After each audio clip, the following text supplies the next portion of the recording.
ప్రజల పక్షం N5 news కి స్వాగతం. ముందుగా హెడ్లైన్స్. ఎన్నికల ప్రచారంలో ఇచ్చిన హామీని గుర్తుపెట్టుకుని చిప్పిలి పంచాయతీ వినాయక్ నగర్ కు 60 లక్షల రూపాయలతోనూ నిర్మాణం పూర్తి చేసుకున్న సీసీ రోడ్డును ప్రారంభించిన ఎమ్మెల్యే షాజహాన్ బాషా. పూతలపట్టు సమీపంలోని జాతీయ రహదారిపై ఘోర రోడ్డు ప్రమాదం. ముందు వెళ్తున్న లారీని ఢీకొట్టిన కారు, 2 మృతి, మరో 2కి తీవ్ర గాయాలు. మార్కెట్ యార్డ్లో తోటి వ్యాపారిపై దాడి చేసిన SSM మండి ఓనర్ ఆలస్యంగా వెలుగులోకి వచ్చిన ఘటన. సోమవారం నుండి నూతన జిల్లా ఎస్పీ కార్యాలయంలోని ప్రజా సమస్యల పరిష్కార వేదిక జిల్లా ఎస్పీ ధీరజ్ కున్బుల్లి వెల్లడి. ఇక డీటెయిల్స్ చూస్తే, రేపు సోమవారం నిర్వహించే ప్రజా సమస్యల పరిష్కార వేదిక కార్యక్రమం మదనపల్లిలోని నూతన జిల్లా పోలీస్ కార్యాలయంలోనే నిర్వహిస్తామని ఎస్పీ ధీరజ్ కున్బుల్లి ఆదివారం ఒక ప్రకటనలో తెలిపారు. ఫిర్యాదుదారులు నేరుగా విన్నవించుకునేందుకు వీలుగా ఆధునిక వసతులతో కూడిన ఈ నూతన కార్యాలయంలోనే ఇకపై ప్రతి సోమవారం ఫిర్యాదుల స్వీకరణ ఉంటుందని ఆయన పేర్కొన్నారు. ఈ కార్యక్రమంలో ఎస్పీ స్వయంగా బాధితులతో మాట్లాడి సమస్యల పరిష్కారానికి తక్షణ ఆదేశాలు జారీ చేస్తారని, కావున ఫిర్యాదుదారులు ఈ మార్పును గమనించి నూతన కార్యాలయానికి రావాలని కోరడమైనది. 2024 ఎన్నికల ప్రచారంలో భాగంగా చిప్పిలి గ్రామంలో పర్యటించినప్పుడు ప్రజలందరూ రోడ్డు సౌకర్యం కావాలని కోరారు. 15 సంవత్సరాల నుండి రోడ్డు లేక ఇబ్బంది పడుతూ బురదలో నడుస్తున్నామని తెలియజేశారు. ఎన్నికల హామీలలో భాగంగా పొన్నేటిపాలెం పంచాయతీ చిప్పిలి గ్రామం నందు హంద్రినీవా కాల్వ మెయిన్ రోడ్ నుండి వినాయక్ నగర్ బండపైకి 60 లక్షల రూపాయలతో సీసీ రోడ్డును నిర్మించి ఈ రోజు హామీని నెరవేర్చి అదే రోడ్డు మార్గాన కాలనీకి వెళ్లి ప్రజలతో మాట్లాడి హామీని నిలబెట్టుకున్న మదనపల్లి శాసనసభ్యులు షాజహాన్ బాషాకు ప్రత్యేక ధన్యవాదాలు తెలియజేస్తూ గ్రామస్తులు అభినందించారు. ఈ కార్యక్రమంలో పంచాయతీ నాయకులు గురునాథ్ యాదవ్, నందకుమార్, నాయకులు, కార్యకర్తలు, మహిళలు పెద్ద ఎత్తున పాల్గొన్నారు. ఎలక్షన్ క్యాన్వాసింగ్లో వచ్చినప్పుడు ఈ పంచాయతీ ప్రజలు మా నాయకులు గురు ఇంకా చాలామంది నాయకులు 1116 టెంకాయలతో స్వాగతం పలికారు. స్వాగతం పలికి రాత్రి 10:30కు ఈ కాలనీకి వచ్చాం, వినాయక నగర్ కాలనీకి. వచ్చినప్పుడు వీళ్ళు ఒకటే అటు అడిగినారు, మా 25 సంవత్సరాల కళ అన్న, మా పిల్లలు వర్షాలు పడితే స్కూల్కి వెళ్ళారు, మేము పనులకు వెళ్ళాము, రోడ్ ఏమో మాకు ఇక్కడ నుంచి ఒక ఫర్లాంగ్లోనే ఉంది, కాకపోతే మాకు వసతులు లేవని. ఇచ్చిన మాట ఇచ్చినట్లే 60 లక్షల రూపాయలతో చిప్లి నుంచి వినాయక నగర్ కాలనీకి రోడ్ ఇచ్చిన చరిత్ర మాది. దాదాపు ఈ కాలనీ వచ్చి 25 సంవత్సరాలు అయింది. ఏ ఒక్కరు కూడా వీళ్ళ గురించి ఆదుకునే నాదులు లేరు. ఆ రోజు మాట ఇచ్చాను ఎలక్షన్లో, ఈ 20 నెలల కాలంలోనే వీళ్ళకు పూర్తి స్థాయిగా సిమెంట్ రోడ్ 60 లక్షలతో ఇచ్చాము.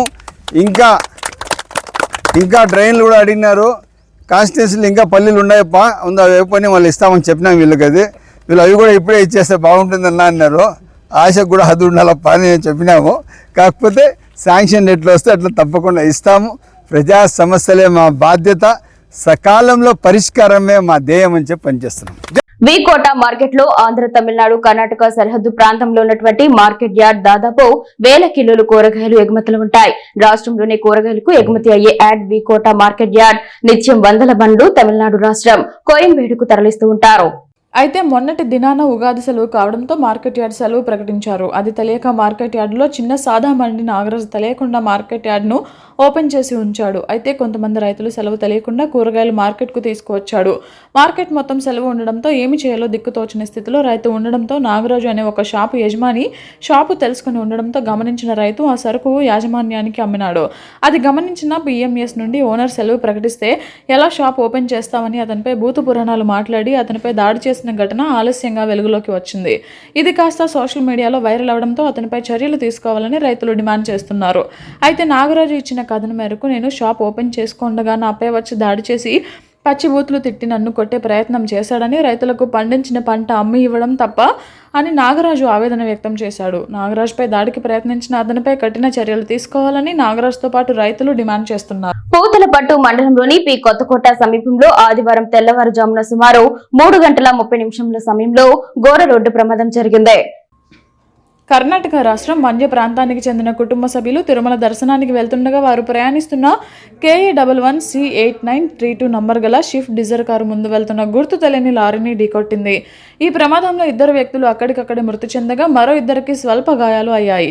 మృతులు సతీష్, భాగ్యలక్ష్మిగా గుర్తించారు. కారులో ప్రయాణిస్తున్న శశాంక్, పవని, మహాలక్ష్మి, తుషారలకు స్వల్ప గాయాలు కావడంతో సమీప ఆసుపత్రికి తరలించారు. ప్రమాదానికి కారణమైన లారీ వివరాలు తెలియరాలేదు. సమాచారం అందుకున్న పోలీసులు ఘటనా స్థలానికి చేరుకుని కేసు నమోదు చేసి దర్యాప్తు చేపట్టారు.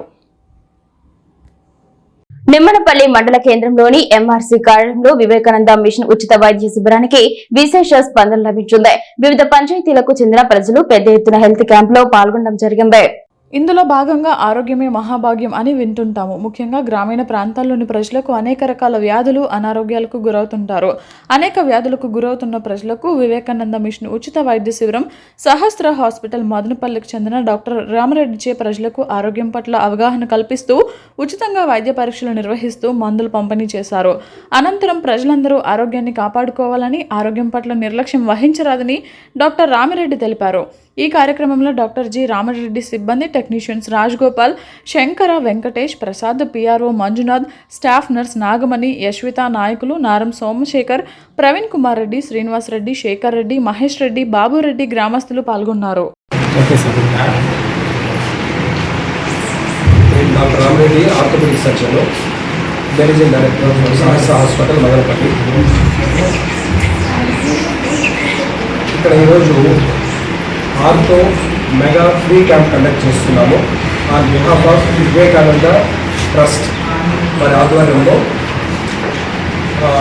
ఈ ఆర్థో క్యాంపు ఈరోజు ఫ్రీ మెగా క్యాంప్ కండక్ట్ చేస్తున్నాము. ఈ క్యాంప్ యొక్క మెయిన్ ఉద్దేశం ఏంటంటే, చాలామంది పేషెంట్లు మా దగ్గరికి వస్తారు, కానీ కొంతమంది రాలేని వాళ్ళు చాలామంది ఉంటారు. కొంతమందికి అఫోర్డబిలిటీ ఇష్యూస్ ఉంటాయి. కొంతమంది మా దగ్గరికి తీసుకొచ్చి చూపించేదానికి ఇబ్బంది ఉండొచ్చు. అలాంటి వాళ్ళందరికీ కూడా వాళ్ళ దగ్గరికి వచ్చి కొన్ని క్యాంపులు కండక్ట్ చేసి వాళ్ళకి ఏదైనా ఇబ్బందులు ఉండేవి కొంచెం ఏదైనా అవేర్నెస్ ప్రోగ్రామ్ క్రియేట్ చేసి అవసరమైతే వాళ్ళకి ఫ్రీ మెడిసిన్స్ కూడా ఇచ్చి, కొంతమందికి ఏమైనా ఆపరేషన్స్ ఏమైనా అవసరమైతే అలాంటి వాళ్ళకి ఫ్రీ సర్జరీస్ కూడా చేయాలని. సో ఈ మెయిన్ ఉద్దేశం ఈ మెగా క్యాంప్ మెయిన్ ఉద్దేశం. సో ఈ అవేర్నెస్ అనేది చాలా వరకు తగ్గిపోయింది.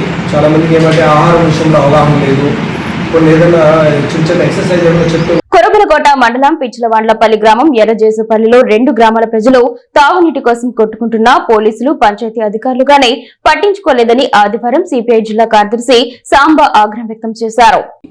ఎర్రజేనుపల్లి బాధితులను సిపిఐ నాయకులు పరామర్శించారు. ఈ సందర్భంగా వారు మాట్లాడుతూ శనివారం ఎర్రజేనుపల్లి గ్రామస్తులను అడవికుంటపల్లి జనం తాగునీటి పైపులు పగలగొట్టి కర్రలు, రాళ్లతో మూకుమ్మడిగా కొట్టడం తెలిసిందే. గాయపడ్డ బాధితులు మదనపల్లి జిల్లా ఆసుపత్రిలో చికిత్స పొందడం తెలిసిందే. తాగునీటి కోసం గొడవలు జరుగుతున్నా అధికారులు పట్టించుకోకపోవడం శోచనీయమన్నారు. దీనిపై కలెక్టర్, ఎస్పీకి ఫిర్యాదు చేస్తామన్నారు. సార్, నా పేరు వసంత. మేము ఇక్కడ కురలుకోట మండలము పిచ్చిలవాండ్లపల్లి గ్రామము ఎర్రజేనువరపల్లి మాది. లాస్ట్ మారుమూల గ్రామంలో ఉంది. 3 ఊర్లకు కలిపి ఒక పల్లి బోర్ వేశారు. అది లాస్ట్ పల్లెలో వేసినారు. మధ్యలో పల్లెలోకి వాటర్ లేదు, లాస్ట్ పల్లెలోకి వాటర్ లేదు. మాకు వాటర్ కావాలంటే వాళ్ళు మా భూమిలో వేశారు బోరు, మాది బోరు, మేము వేయడము అని చెప్పినారు. వచ్చి కొడతా అన్నారు. మా భూమిలోకి వచ్చి మీరు మోటార్ వేద్దండి అంటే మా భూముల్లో వచ్చి మేము గాడి తవ్వాం. అందుకని వచ్చి ఇండ్ల దూరి కొడతా అన్నారు వాళ్ళు. మేము ఇప్పుడు 5-6 సార్లు దెబ్బలు తిన్నాము. ఇంకా మేము దెబ్బలు తినలేము.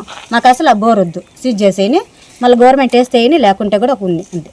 ఆ బోర్ అవసరం లేదు. మేము రోజు డబ్బులు తినలేము. అందరితో మొత్తం అంతా ఇంత పిల్ల అంత పిల్ల అందరూ మొత్తం వచ్చి కొట్టేస్తారు. 3 ఎకలేసా 4 ఎకలేసా ఆ పిల్లోడు కూడా వచ్చి కొట్టేదంటే మేము వాటికి వెళ్తాం దెబ్బలు తినుకుంటాం మా వాటర్ కోసం. చెప్పండి, పోలీసు వాళ్ళకి చెప్పినాము. వాళ్ళు వచ్చి చూసిపోయినారు. మళ్ళీ ఏమేమి పట్టించుకోవాలా. ఎంపీటీవీ ఆఫీస్ దగ్గరికి పోయి అక్కడ 1 నెల 1.5 నెల నుంచి చెప్పాము, వస్తామంటారు వాళ్ళు. ఏం జరిగింది చెప్పు. పైపులు నీళ్ళ కోసం మేము ఉన్నాము. మీ పల్లి పేరు? ఎర్రజేనువరపల్లి. వాళ్ళు చానాల మీద మేము పైపులు వేస్తున్నాము, ఇరగదిస్తున్నారు. నీళ్ళు అడిగితే ఇవ్వటం లే. ఎవరు ఇరగొడతాండేది? గంగిలప్ప. యాపల్లి వాళ్ళే? యాపల్లి వాళ్ళు అడుగుండగారపల్లి. వాళ్ళు ఎప్పుడు పైపులు ఇరగదిస్తూనే ఉండరు. వాళ్ళు మగవాళ్ళు ముందుకు రారు. ఆడవాళ్ళు వస్తారు, ఎన్నికి చేయిలు పెట్టేస్తారు మమ్మల్ని. మగవాళ్ళు వచ్చి కొట్టేస్తున్నారు. ఇది అదే ఫుల్గా ప్రతి రోజు ఇప్పటికే 5 దఫాలు ఇప్పుడు కొట్టినాయి మమ్మల్ని. మేము ఉండేది ఇద్దరమే ఉండేది, మా భార్య, నేను, మా అన్న, మా వదినే. ఎవరు చాలా మంది లేరు. అంతా వీళ్ళు నా తమ్ముడు వీళ్ళంతా బయట ఉన్నారు, మదనపల్లిలో ఉన్నారు. కాబట్టి మేము ఫోన్ చేస్తే వాళ్ళు వస్తారు మా దగ్గరికి. అది తప్పితే ఇంకేం లేదు. ఉర్లకోట మండలం పిచ్చలవాళ్ళపల్లి పంచాయతీ ఎర్రజానివారిపల్లిలో దాదాపు 5-6 కుటుంబాల ప్రజలు దాదాపు 20 మంది దాకా ఇక్కడ జీవిస్తూ ఉన్నారు. ఎర్రజానివారిపల్లి పక్కన ఉన్నటువంటి అడవికొండలపల్లిలో ఎర్రజానివారిపల్లి ప్రజలకు తాగునీటి అవసరాల కోసం ప్రభుత్వం బోరు వేయడం జరిగింది. ఆ బోరులో వచ్చేటటువంటి నీరు అంతా కూడా ఇక్కడ పల్లి వాళ్ళంతా కూడా పట్టుకొని తాగాలి. కానీ అక్కడ అడవికొండలపల్లిలో ఉన్నటువంటి ఎవరైతే ప్రైవేటు వ్యక్తులకు సంబంధించినటువంటి భూమిలో ప్రభుత్వ భూమి వేశారు, ప్రభుత్వ బోరు ఏర్పాటు చేయడం జరిగింది. వాళ్ళు ఎర్రజానివారిపల్లిలో నీటి అవసరాల కోసం పోతే మదనపల్లి సమీపంలో గల మిట్స్ డీమ్డ్ యూనివర్సిటీ వారు అనంతపురం సోనా మసూరి బియ్యం రకానికి భౌగోళిక సూచిక ట్యాగ్ కోసం అధికారికంగా దరఖాస్తు సమర్పించబడిందని వైస్ ఛాన్సలర్ డాక్టర్ శివరాజ్ తెలిపారు. యూనివర్సిటీలోని మిట్స్ ఇంటెలెక్చువల్ ప్రాపర్టీ ఫెసిలిటేషన్ సెంటర్ మద్దతుతో ఈ దరఖాస్తు సమర్పించబడిందని ఆయన తెలిపారు. అనంతపురం జిల్లాకు ప్రత్యేకమైన భౌగోళిక పరిస్థితులు, తక్కువ వర్షపాతం కలిగిన అధిక ఎండ ప్రాంత వాతావరణం, ఎర్రటి ఇసుక మట్టి మరియు తక్కువ నీటి నిల్వ సామర్థ్యం గల నేలలు, అధిక ఉష్ణోగ్రత మార్పుల వల్ల ఇక్కడ పండే సోనా మసూరి బియ్యానికి ప్రత్యేకమైన నాణ్యత లక్షణాలు ఏర్పడుతున్నాయని ఆయన తెలిపారు. ఈ బియ్యం మెరుస్తున్న బంగారు పసుపు రంగు, గట్టి గింజ నిర్మాణం, అద్భుతమైన వంట నాణ్యత మరియు మంచి వాసనతో ప్రత్యేక గుర్తింపు పొందింది అని అన్నారు. ఈ ప్రత్యేకతను రక్షించేందుకు అవన్నీ ఫార్మర్స్ ప్రొడ్యూసర్ కంపెనీ లిమిటెడ్ సంస్థ చెన్నైలోని జియోగ్రాఫికల్ ఇండికేషన్స్ రిజిస్ట్రీకి జిఐ దరఖాస్తును మిట్స్ ఐపీఎఫ్సి సంస్థ సాంకేతిక విధానపరమైన సహాయాన్ని అందించింది. జిఐ ట్యాగ్ గుర్తింపు లభించడం ద్వారా ఉత్పత్తి పేరును దుర్వినియోగం కాకుండా కాపాడడంతో పాటు రైతులకు న్యాయమైన ధరలు, మార్కెట్ నమ్మకం మరియు దేశీయ అంతర్జాతీయ మార్కెట్లలో వాణిజ్య విలువ పెరుగుతుందని ఆయన అన్నారు. ఈ రిజిస్ట్రేషన్కు దోహదపడిన అవని ఫార్మర్స్ ప్రొడ్యూసర్ కంపెనీ లిమిటెడ్ సంస్థ, అనంతపూర్ మిట్స్ ఇంటెలెక్చువల్ ప్రాపర్టీ ఫెసిలిటేషన్ సెంటర్ మరియు మిట్స్ R&D సెల్ వారి ప్రయత్నాలను మిట్స్ యూనివర్సిటీ వ్యవస్థాపకులు డాక్టర్ ఎన్ విజయభాస్కర్ చౌదరి అభినందించారు.